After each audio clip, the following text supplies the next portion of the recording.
ये तो पता है कि आपको नेपाल में भी प्रोटेस्ट चल रहा है। ये जनजी प्रोटेस्ट क्यों कर रहे हैं, इसके पीछे क्या कारण है?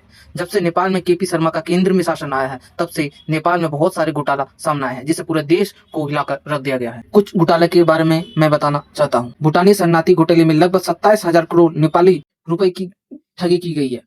इसमें बताया जा रहा है कि 113 से भी ज्यादा लोग इस घोटाले के शिकार हुए हैं। हर व्यक्ति से 10 लाख से 50 लाख रुपए लिए गए। इसके बाद नेपाल में एयरलाइंस विमान खरीद घोटाला और स्पेन वीजा घोटाला भी सामने आया है, और कुछ भूमि घोटाला भी सामने आया है। कुछ सरकारी धन की हेराफेरी भी किए गए हैं मंत्रियों ने। जब ये घोटाला लोगों के सामने आया तो सरकार ने 26 सोशल मीडिया ऐप को प्रतिबंध कर दिया। इसी कारण से जनजी प्रोटेस्ट कर रहे हैं।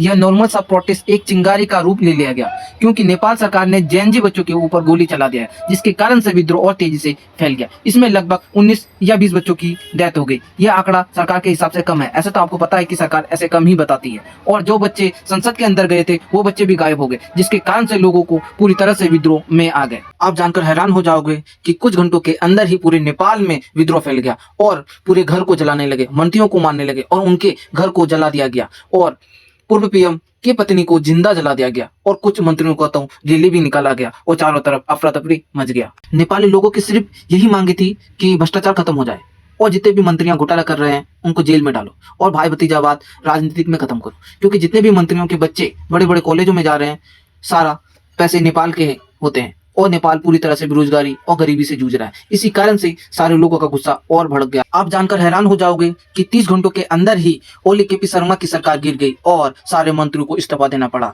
और ओली केपी शर्मा ने भी अपना इस्तीफा दे दिया। नेपाल में नेपाली लोगों की मांग थी कि हिंदू राष्ट्र बने, और एक राजतंत्र की मांग कर रहे हैं। राजतंत्र के लिए नेपाली लोगों ने प्रदर्शन भी निकाला है। अब यह देखना होगा कि नेपाल में किसकी सरकार बनेगी, राजतंत्र की या लोकतंत्र की। नेपाल में नेपाली लोगों की राजतंत्र की मांग क्यों कर रहे हैं, इसके पीछे क्या कारण है? ऐसे पहले भी हुआ है क्या राजतंत्र की मांग? चलिए जानते हैं। 28 मार्च 2025 को काठमांडू में भारी संख्या में लोगों ने विरोध प्रदर्शन किया। कारण था कि लोग चाहते थे कि नेपाल में फिर से राजतंत्र और हिंदू राष्ट्र की मांग हो।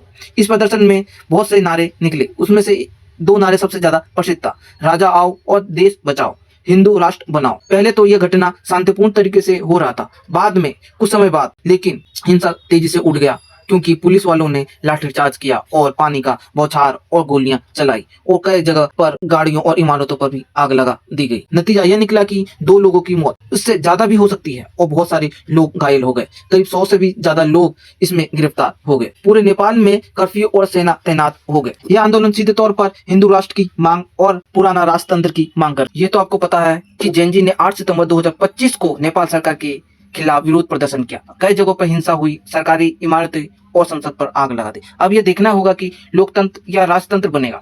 नेपाल में 2025 में ही 2 बार विरोध प्रदर्शन हुआ, एक 8 मार्च 2025 को, दूसरा 8 सितंबर 2025 को। एक तरफ हिंदू राष्ट्र की मांग कर रहे हैं, और दूसरी तरफ राजतंत्र, और वहीं तीसरी तरफ जेएनजी के द्वारा विरोध प्रदर्शन और उनके खिलाफ कार्रवाई। सवाल यह उठता है कि नेपाल का भविष्य किस ओर जाएगा।